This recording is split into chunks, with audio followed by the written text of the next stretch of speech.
The coffee shop on Maple Street hadn't changed much in 40 years. Same cracked leather booths, same temperamental espresso machine that wheezed like an old man climbing stairs. I suppose that's fitting, considering I wheeze the same way now. My name is Frank Morrison, and at 73, I've learned that the most painful wounds don't come from strangers, they come from the people you die for. I was sitting in my usual corner booth, watching the rain streak down the window, when my phone buzzed. Sarah. My only daughter. The light of my life, or so I'd thought. "Dad, we need to talk," her text read. "Meet me at home in an hour." Home. She still called it that, even though it hadn't been hers for 15 years. Not since she married Richard, that slick investment banker with the practiced smile and soft hands that had never known real work. I'd built that house with my own hands, every nail, every board, working weekends and evenings after my shifts at the factory. Built it for her and her mother, God rest her soul. The drive home took 20 minutes.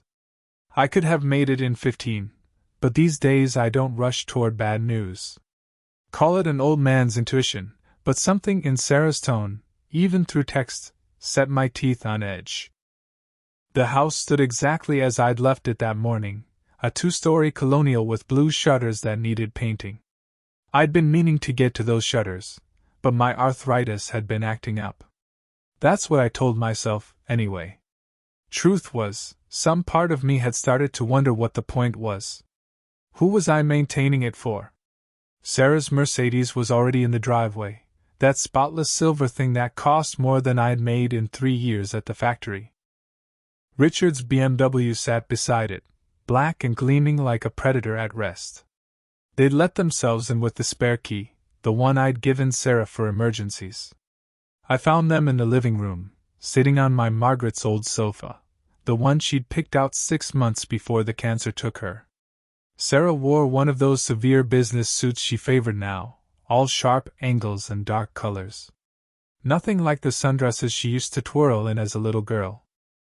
Richard lounged beside her, scrolling through his phone with the casual arrogance of a man who never doubted his place in the world. "Dad," Sarah said, not getting up. Not hugging me. When had she stopped hugging me? I couldn't remember. "Princess," I said, using her old nickname. She flinched. Actually flinched. "Don't call me that," she said. "I'm 38 years old." I eased myself into my recliner, the one with the worn arms and the spring that caught if you weren't careful. "You'll always be my princess, Sarah. That's what fathers do." Richard looked up from his phone, those cold gray eyes assessing me like I was a stock option he was considering dumping. "Frank, we need to discuss your situation." "My situation?" I kept my voice level, pleasant even. 40 years of factory work, of dealing with foremen and supervisors who thought they were God's gift to industry. You learn to keep your cards close. Sarah leaned forward, her hands clasped in that way she had when she was about to deliver what she considered difficult news. I'd seen that gesture when she told me she was dropping out of her teaching program to marry Richard. When she announced they were moving to Connecticut. When she explained why they couldn't make it to Margaret's funeral. Richard had an important conference in Tokyo. "Dad, you're getting older. This house is too much for you to maintain. And frankly..." She paused, glancing at Richard as if for support. "Your presence in our lives has become complicated." I turned to complicated. "Do you the word over in my mouth like a piece of bitter candy?" That's an interesting way to put it. Sarah's jaw tightened. She'd inherited that from me. That tell when she was about to dig in her heels. "You know what I mean. The way you show up at the country club in those old clothes. How you insist on telling everyone you meet that you're Richard's father-in-law, like you're trying to embarrass him." "I am Richard's father-in-law," I said mildly. "Unless something's changed that I'm not aware of." Richard set down his phone with the deliberate motion of a man about to conduct business. "Frank, what Sarah is trying to say is that we move in certain circles now." "Circles where?" "Well, where your background doesn't quite fit." My background. Another interesting phrase. You mean being a working man? Being someone who earned his money with his hands instead of shuffling numbers on a computer screen? Dad, please, Sarah said, and for just a moment I saw a flicker of the girl she used to be. The one who'd run to me with skinned knees and broken hearts. But the moment passed, replaced by this stranger in an expensive suit. This isn't about judgment. It's about what's best for everyone. I leaned back in my recliner, hearing that familiar squeak of the spring. Margaret had always said she'd oil it, but I'd grown fond of the sound. It was honest, that squeak. It didn't pretend to be anything other than what it was. And what exactly do you think would be best for everyone? Sarah exchanged another glance with Richard. They'd rehearsed this, I realized.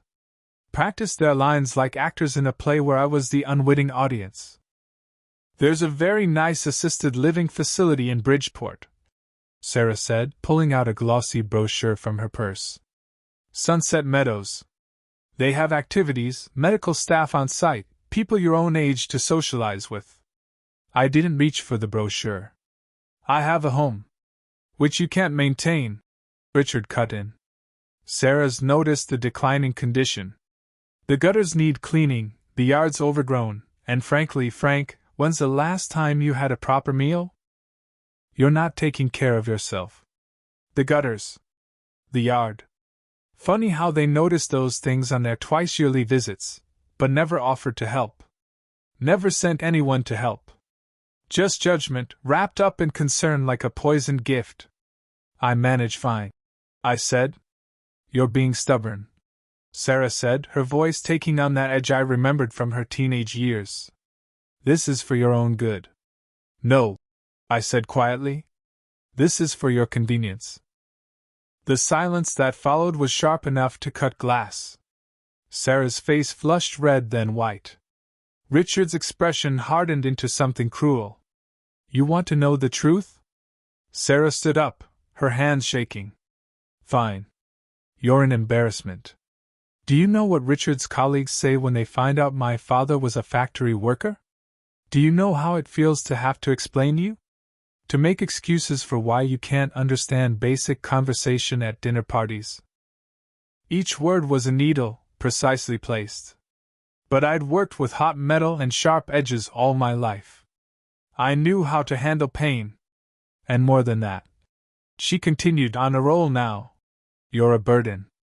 A constant reminder of where I came from, what I'm trying to leave behind. Every time I see you, every time I have to deal with you, it's like being dragged backward into a life I've outgrown. Sarah, Richard said, not to stop her but to add his own thrust. What about the inheritance? Your mother's life insurance, this house, it's all just sitting here while Frank deteriorates. It's not responsible. Ah. There it was. The real reason for this ambush. I looked at my daughter, this stranger wearing my daughter's face, and I smiled. Not a bitter smile, not a sad smile, but the same gentle smile I'd given her when she was 5 and told me she hated me for not buying her a pony. Children say cruel things when they don't get their way. Apparently, some never grow out of it.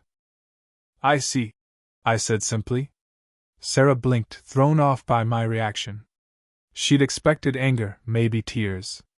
Certainly not this calm acceptance. That's it, Richard demanded. You see? I turned my smile to him, this man who never built anything with his own hands, never stayed up all night with a sick child, never held his wife's hand as she took her last breath. What would you like me to say, Richard? That I'm hurt? That I'm disappointed? Would that make this easier for you? We're trying to help you, Sarah insisted, but her voice had lost some of its conviction. No, Princess. You're trying to help yourselves to what your mother and I built. I stood up, my knees protesting but holding firm. But you're right about one thing. I am getting older. And perhaps it is time I made some changes. So you'll consider Sunset Meadows? Sarah asked, hope creeping into her voice. I'll consider my options, I said. All of them. Richard stood as well, straightening his Italian suit.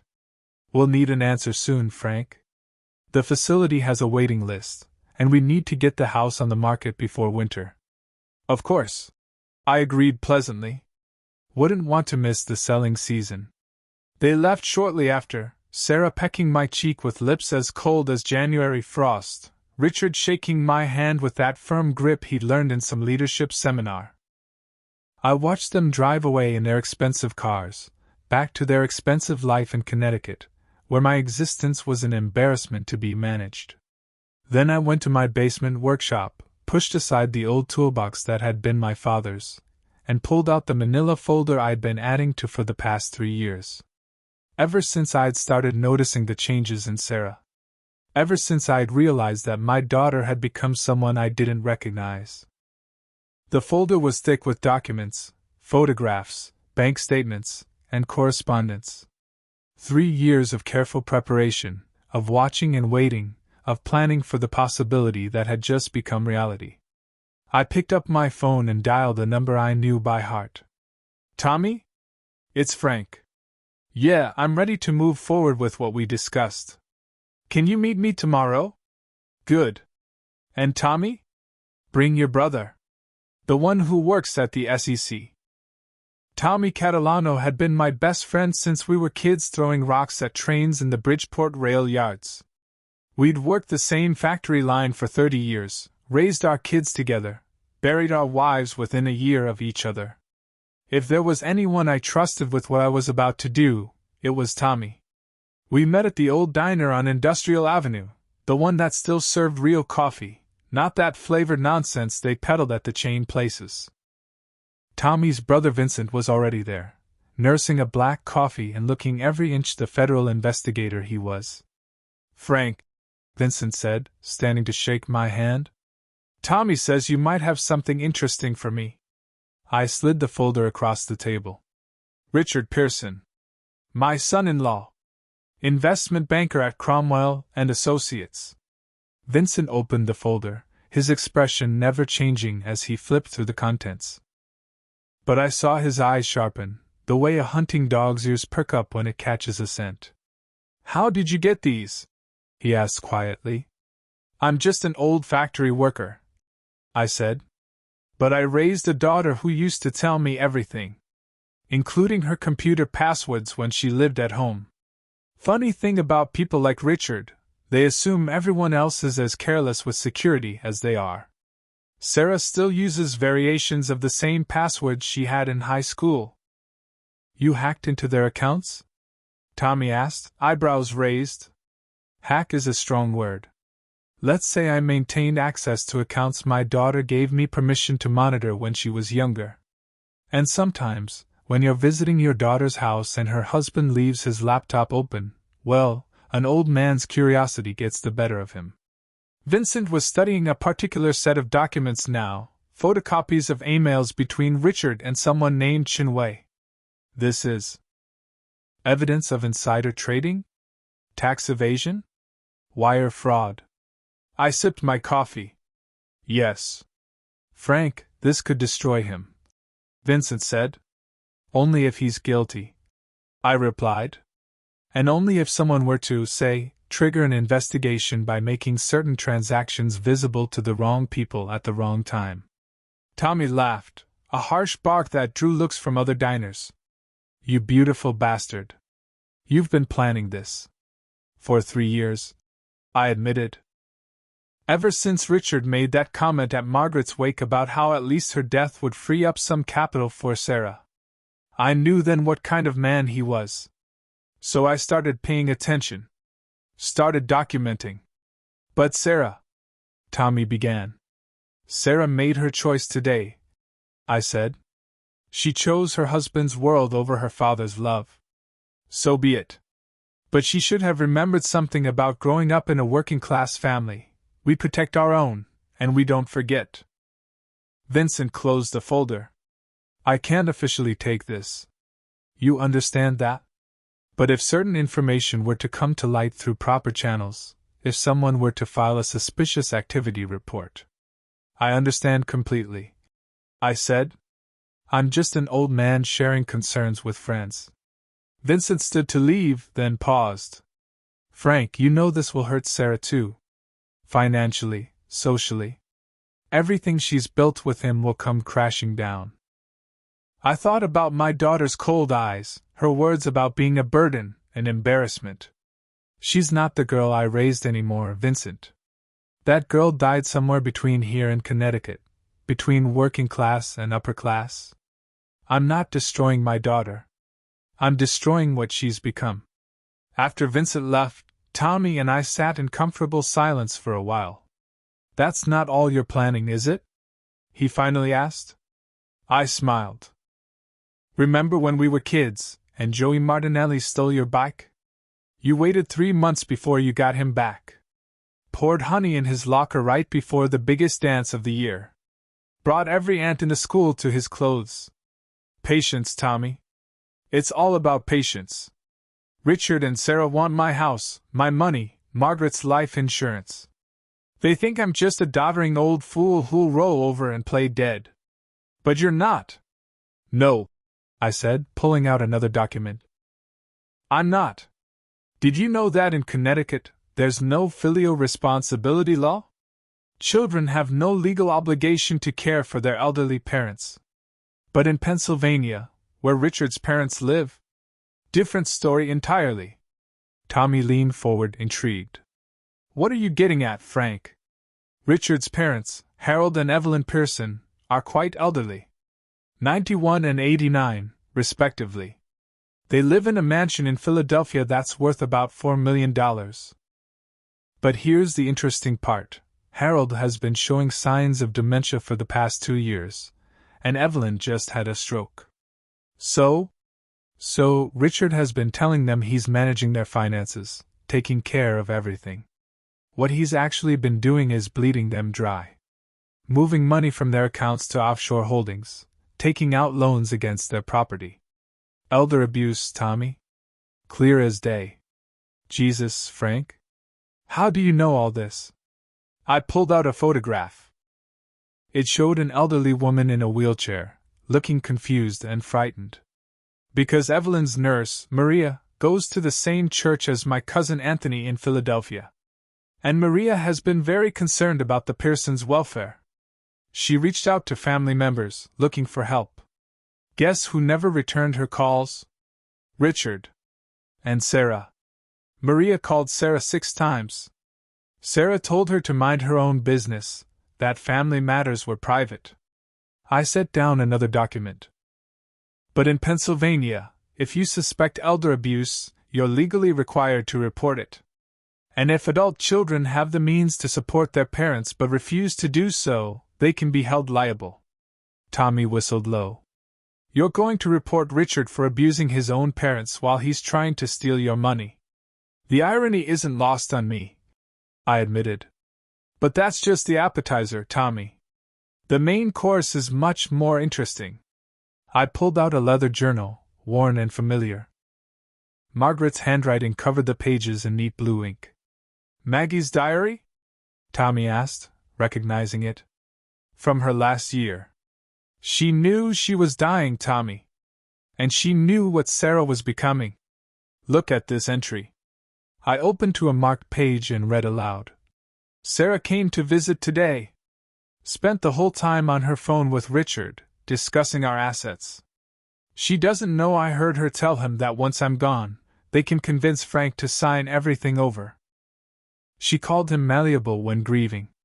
My own daughter, talking about my death like a business opportunity. I need to protect Frank, but how do I protect him from his own child? Tommy's face darkened. That's cold. It gets better. Margaret did protect me. She changed her will 2 weeks before she died. Never told me, never told Sarah. The lawyer was under instructions to wait 5 years before revealing the changes unless certain conditions were met. What conditions? If Sarah tried to have me declared incompetent, tried to force me into assisted living against my will, or attempted to claim the estate before I passed. I smiled grimly. The 5 years are up next month, but Sarah just triggered the early revelation clause. What did Maggie do? She put everything in a trust. Not for Sarah, not for me. For the St. Francis Children's Hospital. The same hospital where Sarah was born premature, where they saved her life.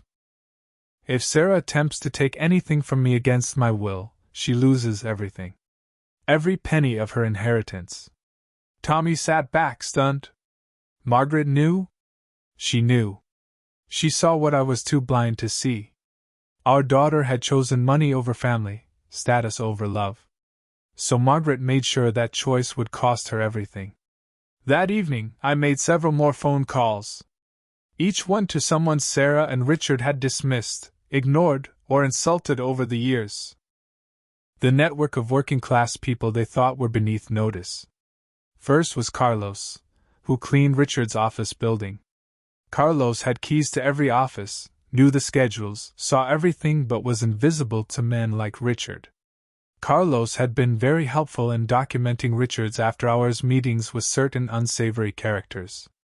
Then there was Betty, who worked in the Connecticut Country Club's kitchen. Betty, who heard every conversation at those fancy dinners where Richard bragged about his schemes and Sarah laughed about her. White trash, background, not knowing the servers could hear every word. Derek, the parking valet who Richard had gotten fired for accidentally scratching his BMW. Derek, who'd spent the last year documenting every person Richard met with, every license plate, every clandestine exchange in the parking garage. Susan, the mortgage broker Richard had bullied into approving fraudulent loans. Susan, who'd kept recordings of every threatening phone call. Mike, the contractor Richard had stiffed on the renovation of their Connecticut house. Mike, who still had the emails where Richard admitted to deliberately withholding payment to force a settlement. Each of them had been waiting for this call. Each of them had a piece of the puzzle I'd been assembling. "It's time," I told each of them. "Are you ready?" They were all ready. The next morning, I drove to Hartford to meet with James Morrison, no relation, despite the shared last name. James was a forensic accountant who specialized in fraud investigation. He was also Margaret's second cousin, someone Sarah had forgotten existed. "Frank," James greeted me in his office. "I've reviewed everything you sent. This is comprehensive. Will it hold up?" "Hold up?" "Frank, this is enough to trigger federal investigations, state investigations, IRS audits, and probably a few class action lawsuits. Richard isn't just guilty of white-collar crime. He's built his entire fortune on it." "And Sarah?" James hesitated. "She's signed off on several joint tax returns that contain false information. She's listed as co-owner on properties purchased with fraudulent loans. Whether she knew or not." "She knew," I said quietly. "Maybe not all of it, but enough. She chose not to see the rest. Then she's equally liable. When this comes out, they'll lose everything. The house, the cars, the country club membership. Everything." "Good," I said. "Now let me tell you about Phase 2. James listened as I explained my next steps, his expression growing more amazed with each detail. "You've thought of everything," he said finally. "I've had 3 years to plan," I reminded him. 3 years of watching my daughter transform into someone who would throw away her father like garbage. 3 years of documenting her husband's crimes. 3 years of building a network of people ready to see justice done. "When do you want to pull the trigger?" I thought about it. Sarah gave me time to consider my options. "I think 2 weeks is reasonable. Long enough for them to think they've won, to start making plans for my money. Short enough that they won't have time to move assets or cover their tracks." 2 weeks it is," James agreed. "Frank, can I ask you something?" "Shoot. Do you really want to do this to your own daughter?" I stood to leave, feeling every one of my 73 years but also feeling something else, purpose. My daughter died the day she chose money over family, James. What I'm doing now. This is just the funeral.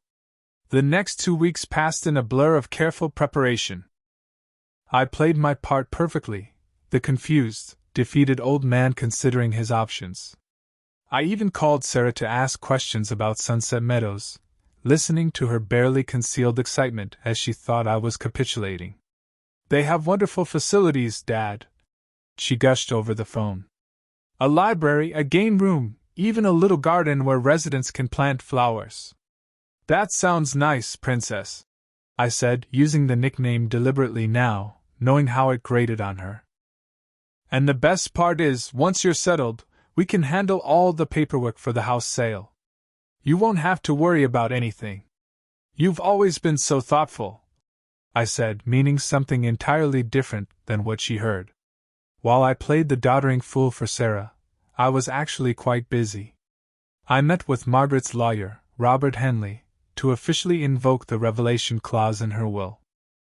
Robert, a dignified man in his 60s who'd known our family for decades, couldn't hide his sadness. "Margaret hoped it wouldn't come to this," he said, reviewing the documents. "She told me, 'Robert, I pray my daughter proves me wrong. But if she doesn't, protect Frank.' She always was the smart one," I said.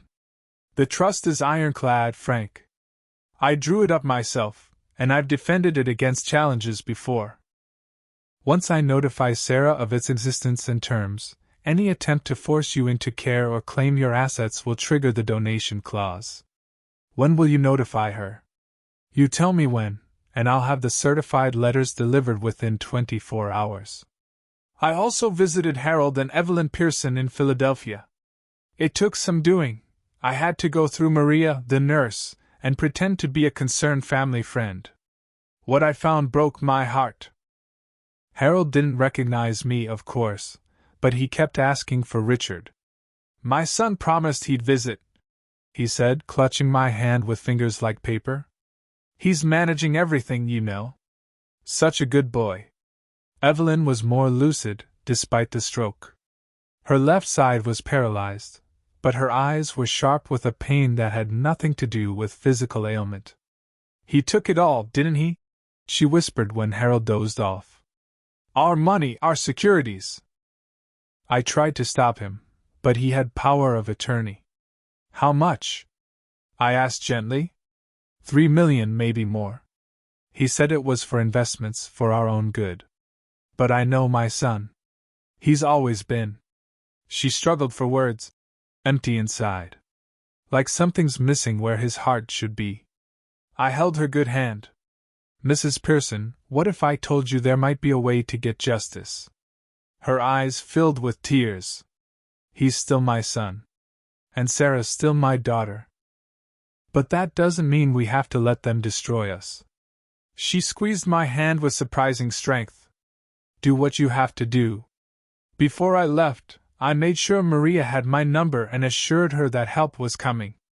Then I drove home, thinking about Richard's parents, about my Margaret, about the children we'd raised and lost to greed. That weekend, Sarah and Richard made an unexpected visit.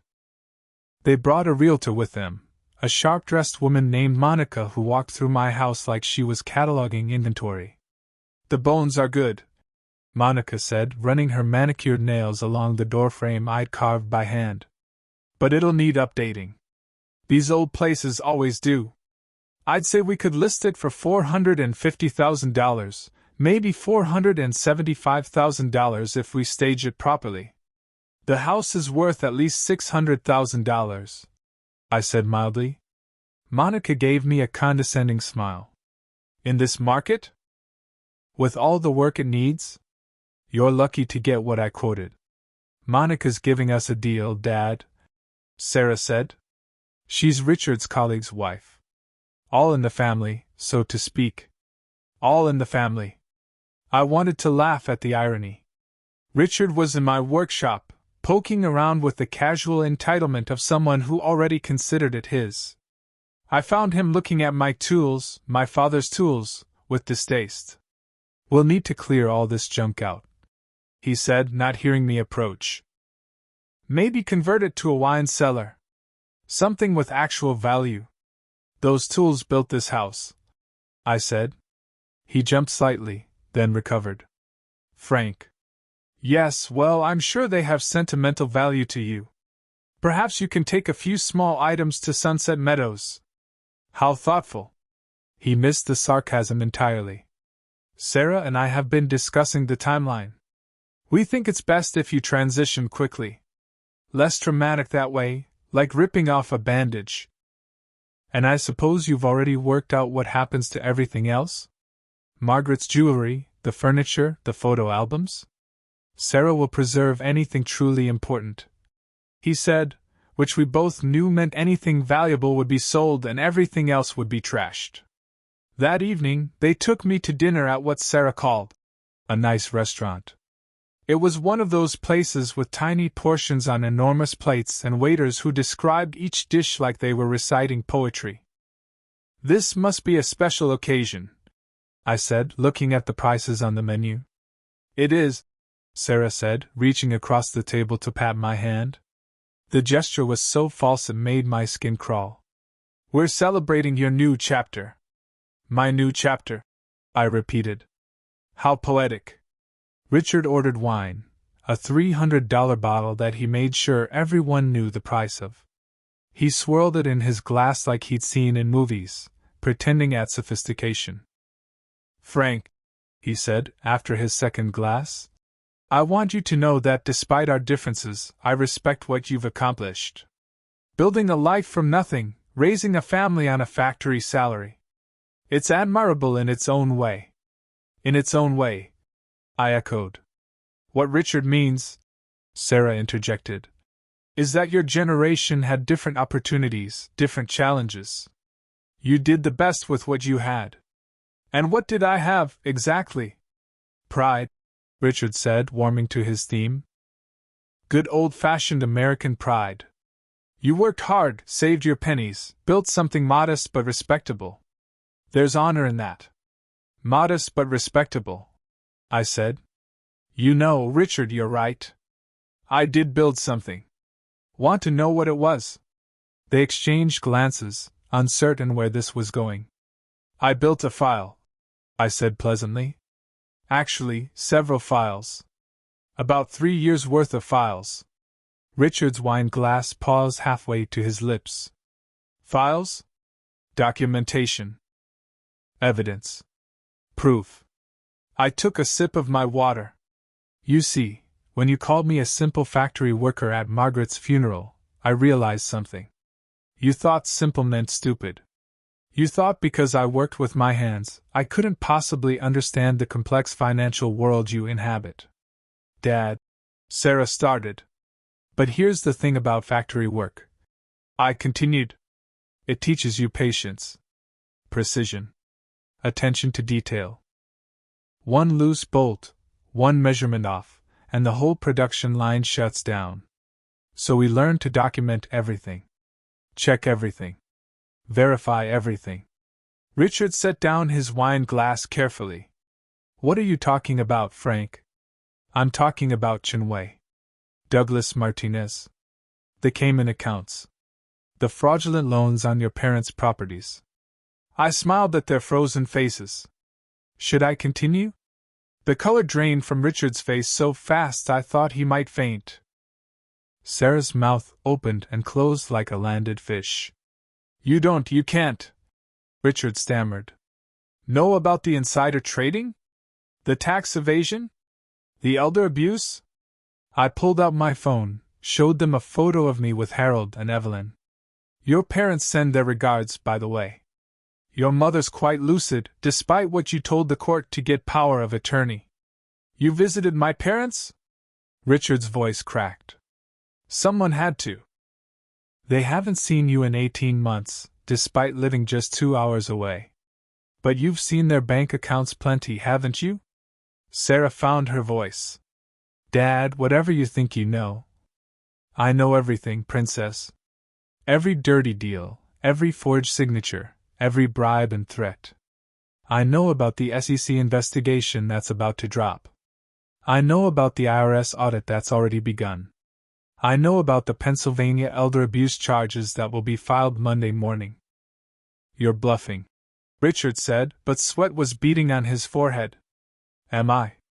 I pulled out a document, slid it across the table. That's a copy of the suspicious activity report filed by 3 separate banks regarding your accounts. That's just the beginning. Sarah snatched the paper, her eyes scanning frantically. This is dated last week. Yes. My friend Vincent at the SEC was very interested in what I had to share. So were his colleagues at the IRS. And the FBI. Did you know wire fraud across state lines is a federal crime, Richard? The restaurant seemed to shrink around us. Other diners continued their meals, oblivious to the drama at our table, but for Sarah and Richard, the world was collapsing. You went to the FBI? Sarah's voice was barely a whisper. Your own daughter? My daughter died somewhere between here and Connecticut. I said. You're just someone who looks like her. Richard's phone buzzed. He glanced at it, and his face went from pale to gray. My lawyer. 3 missed calls. You should probably call him back, I suggested. Though I doubt he'll take your case once he realizes you can't pay him. Frozen assets and all. Frozen. Richard stood abruptly, his chair scraping against the floor. You vindictive old bastard. Sit down, Richard, I said calmly. You're making a scene.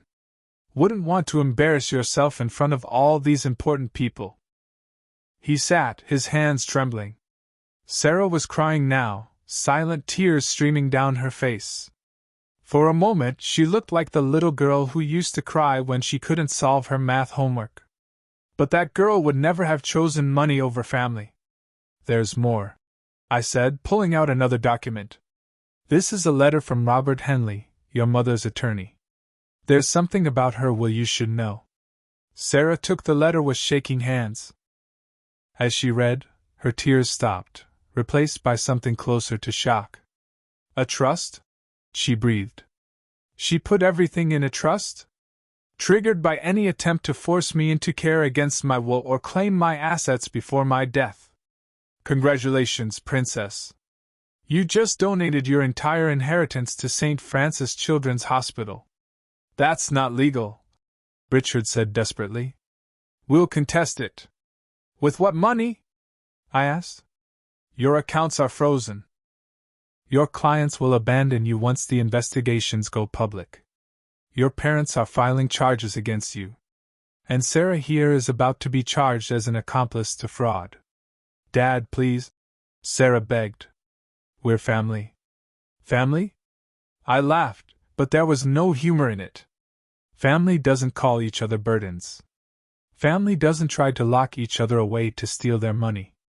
Family doesn't abandon each other for the crime of not being rich enough. We can fix this, she said frantically. We can make it right. No, you can't. The wheels are already in motion. By Monday morning, Richard's firm will have received notice of the investigation. By Tuesday, the story will be in the financial news. By Wednesday, you'll both be answering questions under oath. Richard's phone rang again. This time he answered it, walking away from the table. We could still hear his side of the conversation. What do you mean frozen? That's impossible. Check again. Why? Sarah asked me. Why go to all this trouble? Because you taught me something important, I said. You taught me that love without respect is worthless. You loved my money, my house, what I could give you. But you never respected me. Never respected where you came from or what it took to raise you. That's not true. Isn't it? When was the last time you visited without wanting something? When was the last time you called just to talk? When was the last time you were proud to introduce me to your friends? She couldn't answer. Richard returned to the table, his face ashen. We need to go. Now. What's wrong? Sarah asked. The FBI is at our house. The neighbors just called. They're carrying out boxes. They left without ordering dinner, without saying goodbye. I paid for the wine Richard had ordered, seemed only fair since it would likely be the last $300 bottle he'd drink for a while, and drove home alone. The house felt different that night. Emptier maybe, but also cleaner. Like I'd finally opened all the windows after years of stale air. Tommy called around 10. "It's all over the news, Frank. Cromwell and Associates just announced they're suspending Richard pending investigation." That was fast. When the FBI raids your home office, companies move quick to distance themselves. Sarah? Don't know, don't care. But that was a lie. I did care. Despite everything, she was still my daughter. I changed her diapers, taught her to ride a bike, walked her down the aisle. You can't just turn off that kind of love, even when it's been betrayed. The next few days brought a parade of revelations. The financial blogs were having a field day with Richard's fall. From penthouse to courthouse, one headline read. Another. The Big Short-Sighted, how one banker's greed toppled an empire. Carlos, my friend who cleaned the offices, called to tell me Richard's desk had been cleared out. Security escorted him out when he tried to come in. He was screaming about lawyers, about suing everyone. It was beautiful, Frank. Betty from the country club reported that Sarah's membership had been quietly revoked. Standards clause? She explained. Can't have members under federal investigation. She tried to come for lunch yesterday, and they turned her away at the door. But the call that mattered came from Maria, the nurse in Philadelphia. Mr. Morrison? I thought you should know, the state has taken custody of Mr. and Mrs. Pearson. They're moving them to a proper care facility, and the court has frozen all Richard's access to their assets. How are they? Better. Mrs. Pearson actually smiled yesterday. First time in months. That made it worth it. Whatever happened next, at least Richard's parents were safe from their son's greed. A week after the restaurant confrontation, Sarah showed up at my door. She looked terrible, hollow-eyed, wearing jeans and a sweatshirt instead of her usual sharp suit. The Mercedes was gone. She was driving a rental car. "Can I come in?" she asked. I stepped aside.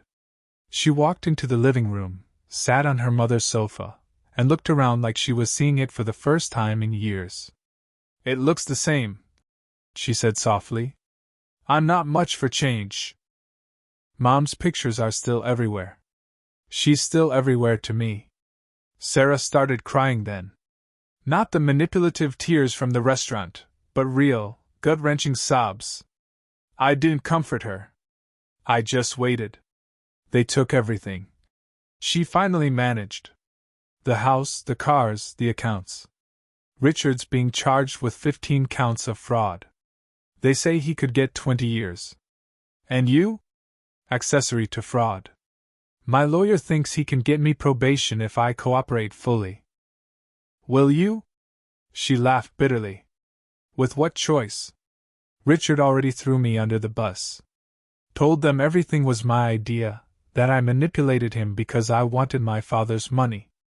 But that's not true, I said, surprising myself by defending her. Isn't it? Maybe not the manipulation part, but the rest? I did want your money, Dad. I wanted this house. I wanted to erase every trace of where I came from. Why? I asked the question I'd been wanting to ask for years. What was so terrible about being Frank Morrison's daughter? Sarah was quiet for a long time, staring at her hands. When she spoke, her voice was small, younger. Do you remember my 16th birthday? She asked. Of course. Your mother made that enormous cake shaped like a butterfly. You complained it was too childish. That's not what I remember. I remember Richard Bloom, not my Richard, a boy from school. His parents were lawyers. He asked me out, and I was so excited. Then he came to pick me up, saw our house, met you in your work clothes, and I could see it in his eyes. The judgment. The dismissal. He barely spoke to me all night, dropped me off early, and Monday at school everyone knew he'd called me factory trash. I remembered that night. Sarah coming home early, running to her room. Margaret going up to comfort her while I sat downstairs, helpless. That's when it started. She continued. This feeling that I had to be more, be better, be anything other than what I was. College just made it worse. Every time someone asked about my family, I felt ashamed. Not of you exactly, but of what you represented. The life I was supposed to accept. And Richard offered you a different life. He offered me armor. His money, his connections, his world, it was all protection against ever being called factory trash again. But the price. She laughed hollowly. The price was becoming someone who would throw away her own father. You could have just talked to me, I said. Could I? Dad, you're the strongest person I know. You never doubted yourself, never wished you were different. How could I tell you that everything you'd given me wasn't enough? That your whole life's work, raising me, providing for me, felt like a weight I couldn't carry? I looked at my daughter, really looked at her, for the first time in years. Not the stranger she'd become, but the frightened girl she'd always been underneath the designer clothes and cold ambition. Your whole life's work wasn't raising me, I said quietly. It was loving me. And love isn't a weight, Sarah. It's only heavy when you're trying to carry it alone. She broke down completely then, sobbing into her hands. I destroyed everything. Mom's gone, you hate me, Richard never really loved me, he just loved what I could help him get. And now I have nothing. You have something, I said. She looked up, hope flickering in her eyes. You have the chance to start over. To figure out who Sarah Morrison really is, not who Sarah Pearson pretended to be. Morrison, she repeated. I haven't been Sarah Morrison in 15 years. Maybe it's time you remembered her. She wiped her eyes. The FBI wants me to testify against Richard. Full cooperation in exchange for probation. Will you? Yes. He was using me just like he used everyone else. Do you know he had a mistress? Has had one for 3 years. His attorney's paralegal. She's pregnant. I wasn't surprised. Men like Richard always had a backup plan, even for their marriages. Where will you go? I asked. I don't know. I can't go back to Connecticut. I have no money for rent, no job, no friends. Turns out they were all Richard's friends. I suppose that's what I deserve. I made a decision then.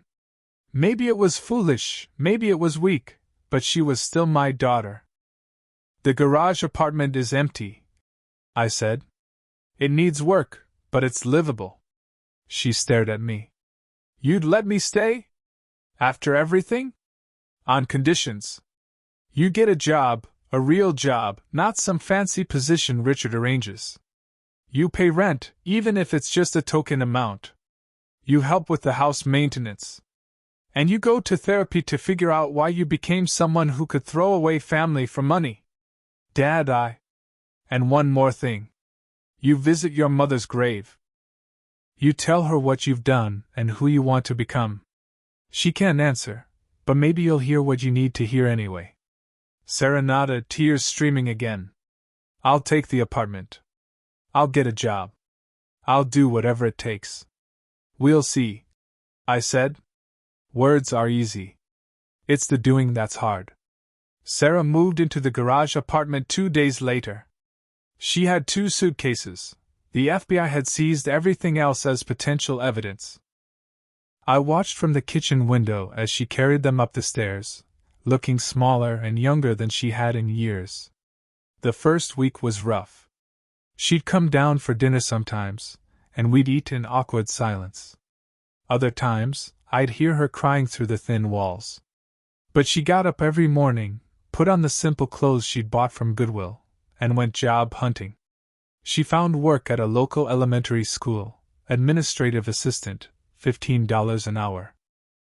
The same school where she'd gone as a child, where Margaret had volunteered in the library. Mrs. Henderson is still there, she told me one evening. She remembered me. Said I looked just like Mom. Your mother would have liked that, I said. Slowly, very slowly, things began to change. Sarah started helping with the gutters I'd let go, learned to use the tools in my workshop she'd once disdained. She cooked dinner using Margaret's old recipes, the ones she'd claimed to have forgotten. Tommy came by one evening and found Sarah in the garage, changing the oil in her rental car. "Teaching her the basics?" he asked me. "She's teaching herself," I said. "YouTube videos and determination." "Huh," Tommy said. "Maybe there's hope for her yet." The legal proceedings against Richard moved forward like a slow-motion avalanche. Each week brought new revelations, new charges. His parents' testimony was particularly damaging. Evelyn, despite her stroke, was a compelling witness. She detailed years of financial manipulation, emotional abuse, and neglect. Sarah had to testify for 3 days. I went with her to court, sat in the gallery as she laid out Richard's schemes, her own complicity, the culture of greed they'd built together. She didn't make excuses, didn't shift blame. She owned her part in it all. Richard was eventually convicted on 12 counts. The judge gave him 15 years, with possibility of parole in 10. He looked at Sarah as they led him away, mouthed something that might have been, "Bitch," or might have been, "Please." She didn't react either way. His parents recovered much of their money, though not all. They sent me a thank you card, handwritten by Evelyn with her good hand. "You saved us," it said simply. "God bless you." 3 months after Sarah moved into the garage apartment, she came to dinner with an envelope. "What's this?" I asked. "Open it." Inside was a check for $500 and a handwritten letter. "Read the letter," she said. It was addressed to the St. Francis Children's Hospital. It read, "My mother, Margaret Morrison, wanted her estate to go to your hospital if her family failed to honor her memory. I failed her in life, but I want to honor her in death. I can't undo the trust that gives you her estate, and I wouldn't if I could. You deserve it more than I do. But I can add to it. Enclosed is my first contribution. There will be more, every month, for the rest of my life. It won't be much, but it will be consistent. It will be real. It will be earned with honest work, the kind my parents always valued and I was too proud to respect. Please use this money to help children like I was, premature, fragile, but with a chance at life if someone cares enough to fight for them. My parents fought for me. The least I can do is fight for others." Signed, Sarah Morrison, formerly Pearson. I looked up at my daughter. "Morrison? The divorce was finalized yesterday. I took my name back. My real name. And the donation? It's not much, but it's a third of what I make. I figured if I could live on obscene excess before, I can live on less than enough now. Besides," she smiled, a real smile for the first time in years, "I'm learning that enough is relative. I have a roof over my head, food to eat, work to do, and a father who loved me enough to destroy me so I could rebuild myself. That's more than enough. It's been a year now since that day Sarah called me a burden. A year since I sat in my recliner and smiled at the daughter who'd forgotten who she was and the son-in-law who never knew who he was. Richard is in federal prison, sharing a cell with another white-collar criminal who probably also thought he was too smart to get caught. His parents are in a good facility, recovering slowly but steadily. The house they nearly lost has been sold, the proceeds going toward their care. Sarah still lives in the garage apartment, though she's fixed it up nice. She painted it yellow, Margaret's favorite color, and planted a garden in the small patch of dirt beside the stairs. She's been promoted at the school, now making $18 an hour as the principal's assistant. It's not much by her old standards, but she seems happier than I'd seen her since she was a teenager. We have dinner together most nights. Sometimes Tommy joins us, or Carlos, or Betty. The network of invisible people who help bring down Richard has become something else, a family of choice, bound together by shared experience and mutual respect. Sarah's learning to cook properly, not the fancy stuff she used to make for Richard's colleagues, but real food. Pot roast and potatoes, homemade bread, the kinds of things Margaret used to make. She's even started canning vegetables from her garden, putting them up in the basement next to Margaret's old preserves. Last week, she brought someone to dinner. David, a teacher at her school. He's got calloused hands from working construction summers, drives a 10-year-old pickup, and looks at Sarah like she hung the moon. When I asked him what he did for fun, he said he liked to restore old furniture, bring dead things back to life. Sounds familiar, I said, and Sarah blushed. After they left, I went down to my workshop. In the back, behind the toolbox, was one more folder. The one I'd never had to use. It contained documents that would have destroyed Sarah completely, evidence of affairs she'd had, tax fraud she'd committed independently of Richard, cruel emails she'd written about me to her rich friends. I fed the folder into the wood stove, watching the papers curl and blacken. She was trying. That was all I'd wanted, for her to try to be the person Margaret and I had raised her to be. The phone rang as the last of the papers turned to ash. It was Robert Henley, the lawyer. Frank, I wanted you to know, the donation to St. Francis went through. $2-3 million all told. They're naming a wing after Margaret. She would have liked that, I said. There's one more thing. Sarah's been asking about the trust. If there's any way to modify it, to give her a second chance. There isn't, I said. And she knows that. But Robert? Keep the trust in place, but change the beneficiary. To whom? Sarah Morrison's children, should she have any. But only if they're raised to understand the value of work, the importance of family, and the danger of choosing money over love. That's quite a condition. How will we verify it? I smiled, thinking of David with his calloused hands and honest eyes, of Sarah in her garden, of the way she'd started saying grace at dinner, something Margaret always did and I'd continued alone. I'll know, I said. A grandfather always knows. I hung up and went upstairs. The house was quiet, but it didn't feel empty anymore. Sarah had left a note on the kitchen table. Dad made extra lasagna. It's in the fridge. Used Mom's recipe. Love you? Love you? 2 words she hadn't said in years, written casually, naturally, like they'd never been gone. I sat in my recliner, the one with the squeaky spring, and looked at Margaret's pictures on the mantel. One in particular caught my eye, Sarah at 5, covered in flour from helping Margaret bake, grinning with pure joy. She's coming back, Maggie, I said to the picture. Our little girl is finally coming home. Outside, I heard Sarah's car pull up, heard her laughing at something David said. The garage apartment door opened and closed. Normal sounds of a normal life. My plan had worked, though not the way I'd originally intended. I'd thought I was planning revenge, but somewhere along the way, it had become something else. A rescue mission? A father's last gift to a daughter who'd lost her way. I'm still the old man who was called a burden. But now I understand that sometimes, burdens are just love in disguise. Love that's heavy, complicated, difficult to carry, but necessary. The kind of love that breaks you down so you can build yourself back up, stronger and truer than before. Sarah was right about one thing that day. I was a burden. The burden of conscience she tried to abandon. The burden of truth she tried to escape. The burden of love she'd thought she could live without. But she was wrong about something too. Burdens aren't always meant to be cast off. Sometimes they're meant to be carried. Sometimes they're what make us strong. Sometimes they're what bring us home.